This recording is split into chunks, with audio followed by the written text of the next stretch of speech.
आप सभी भाई बहनों का आध्यात्मिक ज्ञानात्मक चैनल की ब्रह्म मुहूर्त उपदेश ज्ञान कक्षा में एक बार फिर स्वागत है। आज की चर्चा का विषय देखिए कर्तव्य और अधिकार के प्रति है और हमने इसमें देखिए मनुष्य का इसको लक्ष्य के साथ जोड़कर एक समझाने का एक प्रयास करने जा रहे हैं, क्योंकि आज कल युग चल रहा है। कल युग में जगह जगह देखिए लड़ाई झगड़े संघर्ष की स्थितियां, वैर विरोध की स्थितियां अक्सर देखने को मिलती है। ये सब स्थितियां देखिए तमोगुण की प्रधानता है या रजोगुण की एक प्रधानता है और सतोगुण की न्यूनता होती जा रही है। सतोगुण की न्यूनता होने पे ही मनुष्य अपने कर्तव्य कर्मों से विमुख होता जा रहा है। यानी कि प्रत्येक मनुष्य अपने अधिकारों की लड़ाई लड़ने में तो बहुत आगे भागता जा रहा है। देखिए मेरा आज का जो एक विषय है वो आध्यात्मिक दृष्टिकोण से है, क्योंकि मैं देखिए भारत में रहने वाला हूँ। भारत में रहते हुए हमें संविधान द्वारा कुछ अधिकार मिलते हैं। मैं उन अधिकारों की भी कोई चर्चा करने नहीं जा रहा। मेरा क्योंकि ये आध्यात्मिक ज्ञानात्मक चैनल है, ये एक साधारण मनुष्य के प्रति एक मनुष्य की क्या क्या जिम्मेदारियां हैं, उसके अपने जीवन के क्या क्या उत्तरदायित्व हैं। यानी कि सभी मनुष्य, चाहे वो भारत का रहने वाला हो, चाहे अमेरिका का रहने वाला हो, चाहे पाकिस्तान का रहने वाला हो, चाहे इंग्लैंड का रहने वाला, इससे कोई फर्क नहीं पड़ता, क्योंकि हम सभी भाई बहन देखिए मनुष्य जोनी में है। आपका हमारा जो एक कारण शरीर है, उस कारण शरीर में कर्माशय बनता है, आपके बारे संस्कार बनते हैं। ये जो 84 लाख प्रकार की जोनियों में मनुष्य जोनी को ही एक कर्म जोनी कहा गया है। इस जोनी को ही साधना जोनी के साथ भी जोड़कर एक अवसर बताया गया। यानी कि ये जो कारण शरीर है या मनुष्य है, इस पर देखिए कोई हिंदू मुस्लिम सिख ईसाई का कोई एक चिन्ह नहीं लगा होता। हम सभी भाई बहन देखिए जन्म के साथ ही मनुष्य हैं, मरते दम तक मनुष्य रहते हैं। शास्त्रों में तो बार बार कहा गया कि आपके हमारे व्यवहार में, आपकी हमारी दिनचर्या में पशु वृत्तियों से ऊपर उठते हुए हमें सत्संग करना है। जब तक मनुष्य देखिए सत्संग नहीं करता, सत्संग का अभिप्राय क्या है? सतोगुण का संग करना। अब अक्सर एक साधारण मनुष्य देखिए सत्संग को वृद्धावस्था के साथ जोड़कर अपनी जिम्मेदारी से हट जाता है, अपना पल्ला झाड़ लेता है। ये सभी स्थितियां अज्ञानता के कारण है। हम सभी भाई बहन देखिए अपने स्थूल शरीर की एक आयु लेके आए हैं। यानी कि हम सभी भाई बहनों को अपने मिले हुए जीवन का सदुपयोग करते हुए अपने लक्ष्य को पहचानना होगा। इसलिए तो मैंने देखिए आज मनुष्य का लक्ष्य के साथ देखिए दो स्थितियां जोड़ी हैं। यानी कि हमें अपने स्वयं के कर्तव्य कर्मों को निभाना है और साथ ही दूसरों का अभिप्राय देखिए केवल मनुष्यों से ही नहीं है। मेरा अभिप्राय देखिए दूसरे जीव जंतुओं से भी है, चाहे वो पक्षी हो, चाहे वो कीड़ा मकोड़ा हो, चाहे वो पशु हो, चाहे समुद्र में रहने वाला कोई जीव जंतु हो, चाहे पेड़ पौधा हो। क्योंकि शास्त्रों में तो देखिए 84 लाख प्रकार की जोनियां बताई गई। अब मनुष्य जोनी को ही कर्म जोनी कहा गया है और मनुष्य जोनी में ही ये जो हम जन्म मरण का जो एक बंधन है, इस बंधन से हम बाहर निकल सकते हैं। बंधन से बाहर निकलने का एक ही स्थिति है कि हम योग की स्थिति में स्थित हो जाए। योग का अभिप्राय देखिए आत्मा और परमात्मा की सुमुखता से लिया जाता है। भगवान श्री कृष्ण ने गीता में 3 योग बताए हैं, कर्म योग, ज्ञान योग, भक्ति योग। यानी कि जब तक हम योग की स्थिति में आते नहीं, देखिए कर्म तो सारे ही करते हैं, कर्म को हो क्रिया को। देखिए मनुष्य योनि में जो भी क्रिया अन्य जीवों को प्रभावित करती है, क्योंकि मनुष्य योनि के प्रति तो शास्त्रों में कहा गया है विधि विधान द्वारा ही आपको हमें क्रिया करनी है। यानी कि प्रकृति के फल भोगने के लिए आपको कुछ विधि विधान द्वारा कर्म करने होते हैं। ऐसे किए गए कर्मों का ही एक कर्मफल सिद्धांत के अंतर्गत हम सभी मनुष्य देखिए उस सिद्धांत के अंतर्गत आपको हमें कुछ कर्म करने की अनुमति मिलती है, जिसके फलस्वरूप हम प्रकृति के सुखों को भोग सकते हैं। ये सुख के हैं, गंध, रस, रूप, स्पर्श और शब्द। इन 5 सुखों को भोगने के लिए आप और हम देखिए कर्म करने को स्वतंत्र हैं। देखिए, मैं बार-बार बीच-बीच में आपको समझा दूँ कि मेरा किसी भी एक राजनीतिक दल से या किसी सरकार से या किसी भी देश की कोई स्थिति का वर्णन करने का कोई एक मेरा उद्देश्य नहीं। मेरा उद्देश्य केवल मनुष्य जुड़ी से संबंधित बातों को, जो कि शास्त्रों में भी समझाई गई है, कि हम सभी भाई-बहनों को अपने मिले हुए जीवन में अपने कर्तव्य कर्मों का पालन करना है और दूसरों के अधिकारों की हमें रक्षा करनी है।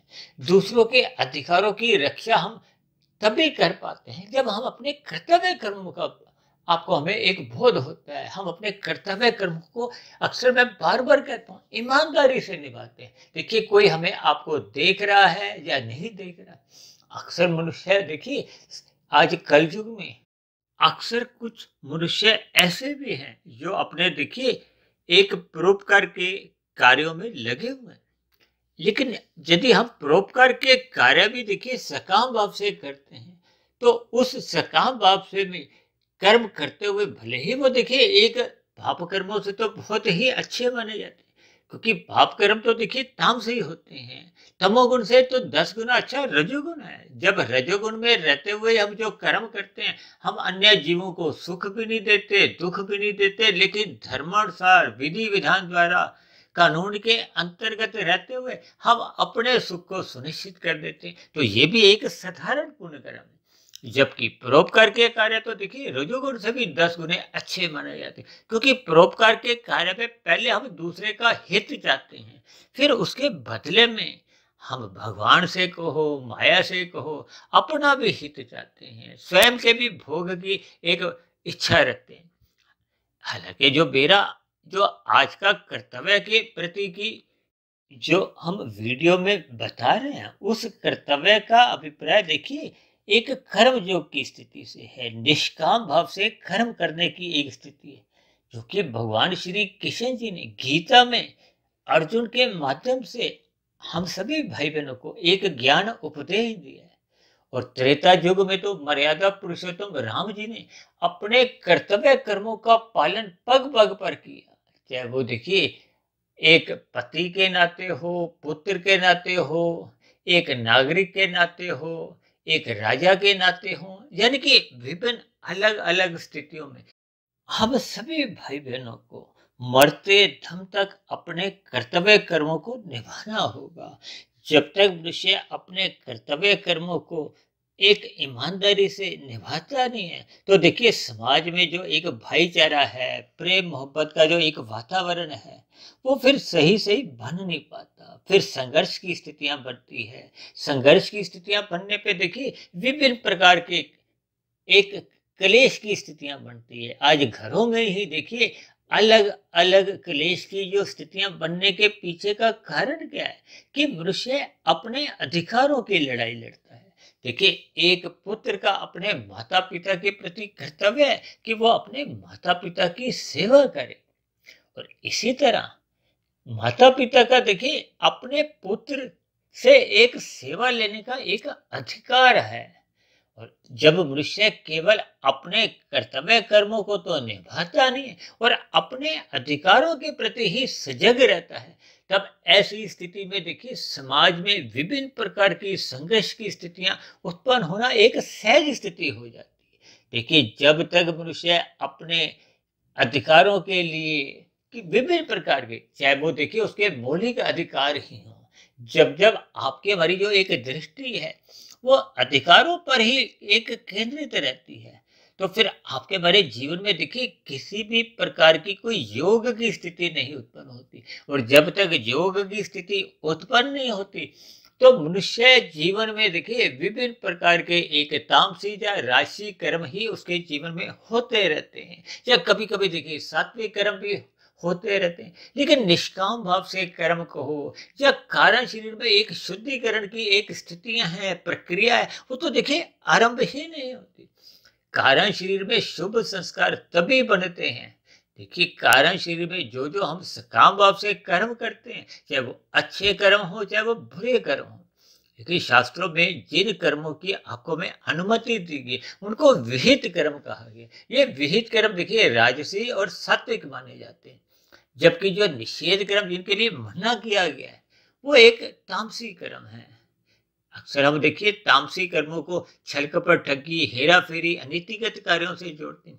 अब कभी कभी देखिए कुछ ऐसे कर्म भी मनुष्य कर जाता है जो कि कानून के अंतर्गत देखिए कोई एक अपराध नहीं माने जाते। आज देखिए लगभग सभी देशों में ही देखिए मांसाहार भोजन का ये जो सेवन होता है, अब लगभग सभी देशों में ही कोई मांसाहार भोजन का सेवन करना कोई अपराध नहीं माना जाता, लेकिन शास्त्रों में तो देखिए ये एक पाप कर्म माना जाता है। और शास्त्रों में तो देखिए जो जो स्थितियां समझाई गई हैं उसके अनुसार ही आपका हमारा कर्माशय बनता है, उसके अनुसार ही कर्माशय से संबंधित संस्कार बनते हैं। और जब जब हम निष्काम भाव से कर्म करते हैं, देखिए जब हम शरीर के स्तर पर कर्म करते हैं उसका तो कर्माशय बनता है। जब हम मानसिक देखिए बुरा चिंतन भी करते हैं तो उसका कर्माशय नहीं बनता, लेकिन मानसिक चिंतन का देखिए संस्कार बनते हैं। अब बने हुए संस्कार जब मन में पुनः स्मृति रूप में आते हैं, फिर वो उठे हुए फुरने को हो, स्मृतियां को हो, वो जब स्थूल शरीर के स्तर पर दोबारा कर्म करवाते हैं। अब जब कर्म हो जाते हैं तो फिर वो पुनः वो कर्माशय का एक हिस्सा बनते हैं। कर्माशय बनता है फिर संस्कार भी बनते हैं, यानी कि शारीरिक कर्मों का कर्माशय भी बनता है और संस्कार भी बनते हैं। जबकि मानसिक कर्मों का कर्माशय नहीं बनता, केवल संस्कार बनते हैं जो अप्रत्यक्ष रूप से भविष्य में आपसे हमसे फिर वो पाप कर्म करवाते हैं। इसलिए हमें बुरे चिंतन से बचना होगा, बुराइयों से बचना होगा। और ये मनुष्य के जीवन में तभी ऐसी स्थितियां बन पाती हैं जब मनुष्य निरंतर श्रद्धापूर्वक सत्संग करता है। देखिए श्रद्धा पूर्वक सत्संग का अभिप्राय क्या है कि स्थूल शरीर के साथ साथ आपका हमारा मन बुद्धि यानी कि सूक्ष्म शरीर भी सत्संग की स्थितियों में अपना एक समन्वय बना करते रहे। अक्सर देखिए इस संसार में जगह जगह आप सत्संग होते हुए दिखाई देते हैं, और अक्सर देखिए ये सत्संग की स्थितियां आप टीवी पे करोड़ों लोगों को एक जुड़ते हुए देखते हो, क्योंकि ऐसे सत्संग का देखिए सीधा प्रसारण टीवी पे आता है और करोड़ों लोग जुड़ जाते हैं। लेकिन करोड़ों लोगों में देखिए लाखों लोग भी देखिए वो मन की स्थिति से जुड़ नहीं पाते। स्थूल शरीर के स्तर पर देखिए जुड़ने मात्र से कोई बुराई नहीं, जबकि शास्त्रों में तो इसकी भी प्रशंसा की गई है, क्योंकि जब हम बेमन से भी सत्संग करते हैं तो इसके भी देखिए प्रशंसा की गई है। क्योंकि आरंभिक स्थितियों में जैसे बच्चे रोते धोते ही स्कूल जाते हैं, अब नर्सरी कक्षा में या प्ले स्कूल में अक्सर देखिए बच्चे रोते धोते जाते हैं, लेकिन जैसे जैसे उनकी स्थितियां आगे बढ़ती हैं, बच्चा पहली क्लास, दूसरी क्लास, तीसरी क्लास, चौथी, पांचवी, अब अक्सर मेरा अपना एक व्यक्तिगत ऐसा अनुभव है कि पहली, दूसरी, तीसरी, चौथी, पांचवी कक्षा में किसी भी विद्यार्थी को फेल नहीं किया जाता, यानी कि उसको अगली क्लास में चढ़ा दिया जाता है ताकि वो उस शिक्षा के क्षेत्र में, भले ही देखिए भौतिक शिक्षा हो, भौतिक शिक्षा की भी देखिए कहीं भी शास्त्रों में निंदा नहीं है, क्योंकि भौतिक शिक्षा के स्तर पर ही ये विज्ञान में जितने भी आविष्कार हुए हैं उन आविष्कार के कारण ही देखिए आज मैं मोबाइल पर, लैपटॉप पर उन सुविधाओं का लाभ उठाते हुए इन परमात्मा के आशीर्वाद द्वारा जो जो हम बातें इन आध्यात्मिक ज्ञानात्मक चैनल में विभिन्न वीडियो तक जो रखते हैं वो वीडियो भी देखिए आप तक पहुंचाने में ये भौतिक शिक्षा को हो, भौतिक उपकरणों का ही मुख्य रूप से योगदान है। भले ही देखिए परमात्मा की कृपा कहो, परमात्मा का आशीर्वाद मुझ पर भी रहता है, वे अन्य वैज्ञानिकों को पर जिन्होंने इन भौतिक उपकरणों का एक आविष्कार करने में अपना जीवन लगाया। देखिए ये सभी स्थितियां सूक्ष्म स्तर पर जब हम चिंतन करते हैं, यानी कि भौतिक शिक्षा की कहीं भी कोई निंदा नहीं है। इस भौतिक शिक्षा की देखिए तब निंदा अप्रत्यक्ष रूप से हो जाती है जब हम इन वैज्ञानिक उपकरणों का यानी कि जो भी सुख सुविधा के साधन हैं इनका जब हम दुरुपयोग करते हैं, क्योंकि समाज में ऐसे देखिए कितने ही अपराधी हैं जो इन साधनों का देखिए एक दुरुपयोग करते हुए अपने लाभ के लिए अन्य मनुष्यों के साथ छल कपट ठगी हेरा फेरी करते हैं। आज देखिए कितने ही प्रकार के डिजिटल अपराध होते हैं। अब ये सभी अपराध तो देखिए पाप कर्म माने जाते हैं यदि कोई कानून की पकड़ से बच भी जाता है। देखिए अपराध जगत में ऐसे कितने अपराधी हैं जो पुलिस की गिरफ्त में आ नहीं पाते, लेकिन परमात्मा की गिरफ्त में कहो, प्रकृति की अदालत से आज तक कोई भी अपराधी कहो, पापी कहो, आज तक बच नहीं पाया। यदि बच ही पाए होते तो ये जो मनुष्य से नीचे की जो 80 लाख प्रकार की योनियों की जो जीव आप और हम देखते हैं, वो दुखमय स्थितियां हैं, दंडमय स्थितियां हैं। यानी कि हम सभी भाई बहनों को अपने मिले हुए जीवन में अपने कर्तव्य कर्मों का पालन करना होगा। दूसरों के, चाहे वो मनुष्य हो, चाहे वो एक पशु हो, पक्षी हो, कीड़े मकोड़े हो, चाहे पेड़ पौधे हों, उनके प्रति आपके हमारे जितने भी दायित्व हैं, जितने भी आपके हमारे जिम्मेदारियां हैं, हमें उन जिम्मेदारियों को निभाना होगा। क्योंकि प्रकृति के अन्य जीवों का भी देखिए एक अधिकार है, उनका भी इस प्रकृति के पदार्थों पर उतना ही अधिकार है जैसे हम देखिए प्रकृति के पदार्थों का हम एक भोग करते हैं, उपयोग करते हैं। और प्रकृति के अन्य जीवों को भी देखिए भोजन मिले, उनके जीवन की भी अवस्थाओं की पूर्ति हो। इसके लिए केवल मनुष्य ही ऐसा जीव है जिसको परमात्मा ने देखिए विकसित बुद्धि दी है। हम और आप देखिए प्रकृति के जो वातावरण में एक शुद्धिकरण की एक स्थिति है, जलवायु में एक शुद्धिकरण बना रहे, जल दूषित ना हो, वायु दूषित ना हो। आज देखिए पर्यावरण से संबंधित ही किसी ही प्रकार की समस्याएं एक मनुष्य के कारण ही उत्पन्न हो रही हैं। देखिए कोई पशु पक्षी तो प्रकृति के साधनों का एक दुरुपयोग नहीं करता, यानी कि वो दोहन नहीं करता। और आज समाज में हम जितने भी देखिए सुख सुविधा के साधनों का कुछ उत्पादन करते हैं, उसमें हम प्रकृति के पदार्थों का एक दोहन करते हैं, दुरुपयोग करते हैं केवल अपने सुख के लिए।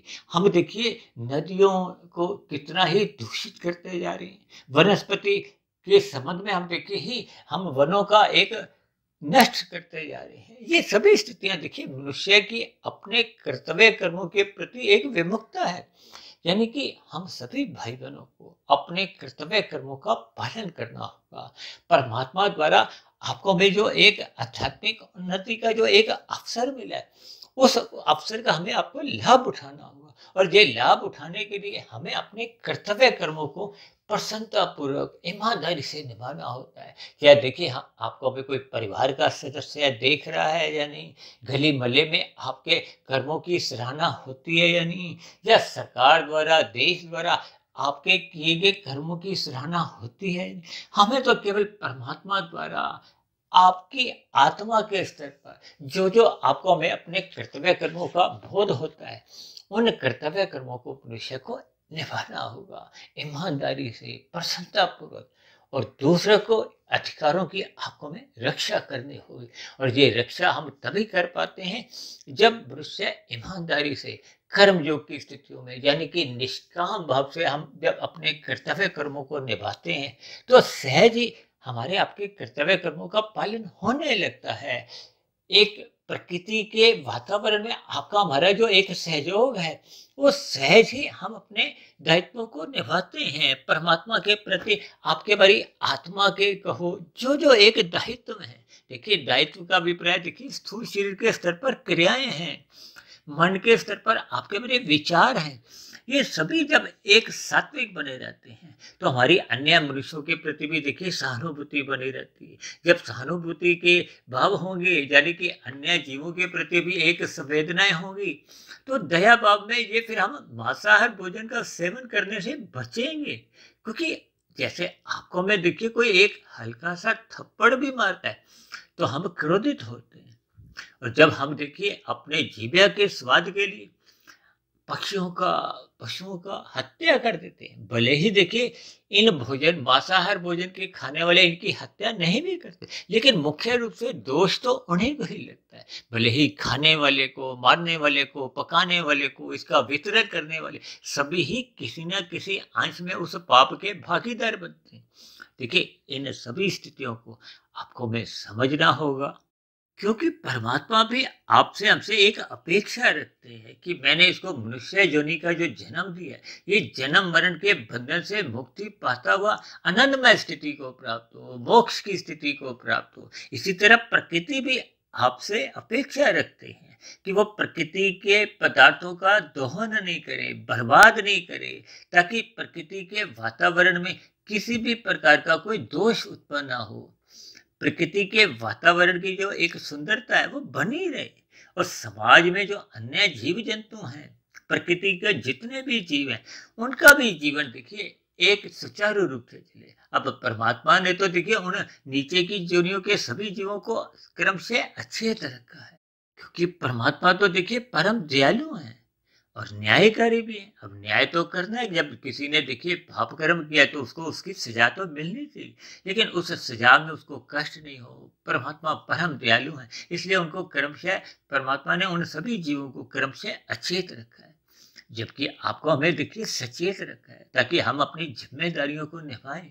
हम अपनी जिम्मेदारी को जैसे जैसे निभाते हैं तो आपका हमारा कारण शरीर सहज ही शुद्ध होता जाता है। शुद्ध होते होते जब ये पूर्ण रूप से शुद्ध हो जाता है, यानी कि स्थूल शरीर के रहते रहते जब आपके हमारे कारण शरीर में सभी अशुद्धियां समाप्त हो जाती हैं, बुरे संस्कार दग्ध बीज हो जाते हैं, तो फिर आपका हमारा कारण शरीर भी शुद्ध हो जाता है, सूक्ष्म शरीर भी शुद्ध हो जाता है। और स्थूल शरीर तो देखिए सभी की ही एक समय सीमा के बाद, यानी कि जितनी उसकी आयु है, सांसें हैं, उन सांसों की समाप्ति होने पे कोई भी निमित्त मात्र ऐसा कारण बनता है कि आपके मेरे स्थूल शरीर की मृत्यु हो जाती।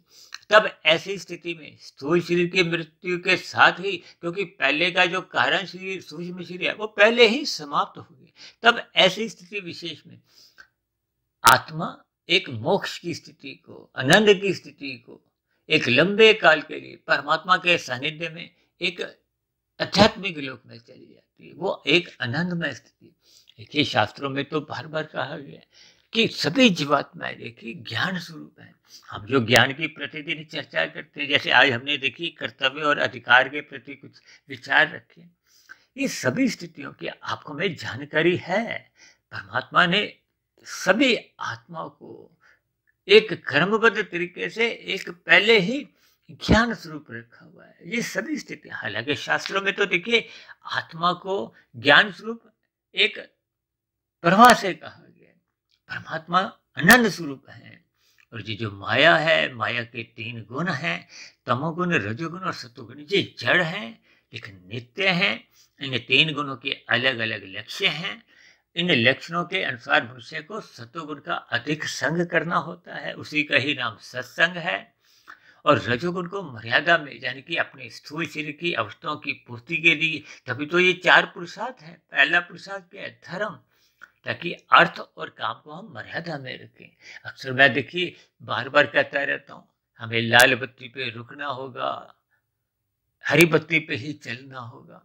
इसका भी प्राय भी देखिए अधिकार और कर्तव्य से है। जब हम लाल बत्ती पे रुकते नहीं है तो हम अपने कर्तव्य कर्मों का पालन नहीं करते।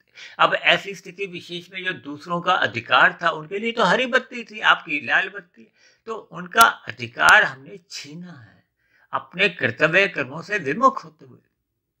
तो फिर सहज ही आपके हमारे कर्माशय में पाप कर्मों की स्थितियां गुणात्मक रूप में बढ़ती है। यदि हमने देखिए 500 लोगों को प्रभावित किया तो आपका हमारा 500 गुना पाप कर्मों का कर्माशय बढ़ता है। इन सभी स्थितियों पर एक साधारण मनुष्य देखिए विचार नहीं करता। इसलिए हम बार बार कहते रहते हैं, प्रकृति के तीन गुणों को, अपने स्थूल शरीर, सूक्ष्म और कारण शरीर की स्थितियों को आप समझो। अक्सर हम बार बार कहते रहते हैं, गीता का 13वां और 14वां अध्याय ज्ञान पूर्वक समझो। परमात्मा ने तो इन तीन गुणों के ज्ञान को देखिए गुणतम ज्ञान कहा है। ये सभी स्थितियां तभी मनुष्य को समझ में आती हैं जब मनुष्य रजोगुण का संग मर्यादा में करता है, सतोगुण की लगाम से अपने रजोगुण को मर्यादा में रखता है। यही उपदेश तो भगवान श्री कृष्ण जी ने अर्जुन के रथ को एक स्थूल शरीर समझाया है। ये जो 5 घोड़े हैं, ये आपकी हमारी ज्ञानेंद्रिय हैं, विषय भोग हैं, इनको हमने सतोगुण की लगाम से नियंत्रण में रखना है। मन देखिए लगाम है, और लगाम किसके अधीन हो। देखिए जैसे गाड़ी चलाता है ड्राइवर, अब ड्राइवर अनाड़ी होगा, अज्ञानी होगा तो वो तो दुर्घटनाएं करेगा। इसका मतलब क्या है कि आपको हमें परमात्मा के सम्मुख होना होगा। शास्त्रों के सम्मुख होने का अभिप्राय शास्त्रों को पढ़ना होगा, गुरु को सुनना होगा। ये सभी स्थितियां देखिए जब क्रमबद्ध तरीके से आपके हमारे जीवन में बनी रहती हैं। अभी तो हम बार बार कहते रहते हैं रात को जल्दी सो जाना चाहिए। जब मौनात्मक स्थितियां होती हैं, मनुष्य की स्थूल शरीर के स्तर पर विषय भोगों की वासना उत्तेजित रहती है, उनसे मनुष्य को बचना होगा। क्योंकि ये सभी स्थितियां मनुष्य का सतोगुण भी कमजोर करती हैं और रजोगुण बढ़ाती हैं। और दूसरी बात, हमें सुबह जल्दी उठना होगा, ब्रह्म मुहूर्त में साधना करनी होगी। इन सभी सूक्ष्म स्थितियों पर विचार करना होगा ताकि आप और हम अपने कर्तव्य कर्मों को प्रसन्नता पूर्वक ईमानदारी से निभाएं। जब हम अपने कर्तव्य कर्मों को ईमानदारी से निभाते हैं तो फिर आपका हमारा रजोगुण मर्यादा में रहता है, यानी कि धर्म प्रथम स्थान पर बना रहता है, अर्थ और काम मर्यादित रहते हैं, तो फिर सहज ही मोक्ष रूपी लक्ष्य की प्राप्ति होती है। इन सभी स्थितियों पर आप विचार करो, अपने जीवन को अनुशासित रखो, व्यवस्थित रखो। ये सभी स्थितियां आपके हमारे जीवन को कारण शरीर पे एक शुद्धियां लाती हैं। ये कारण शरीर की शुद्धिकरण होना ही आपके हमारे जीवन की कमाई है। ऐसी कमाई हम सभी भाई बहनों को करनी होगी ताकि आपका हमारा मिला हुआ जीवन सफल हो, सार्थक हो। इन्हीं शुभकामनाओं के साथ चर्चा विशेष को यही विश्राम देते हैं। शाम को फिर मिलते हैं संध्या बेला ज्ञान कक्षा में। तब तक आप अपने आध्यात्मिक में सुधीर भाटिया फकीर को इजाजत दें। आप सभी भाई बहनों का वीडियो संबंधित कोई मन में प्रश्न उठ रहा हो, कोई मेरी कही गई बातों पर कोई आपत्ति हो, तो नीचे दी गई कमेंट्स बॉक्स पर आपके प्रश्नों का, सुझावों का और सभी शिकायतों का सदा ही स्वागत है।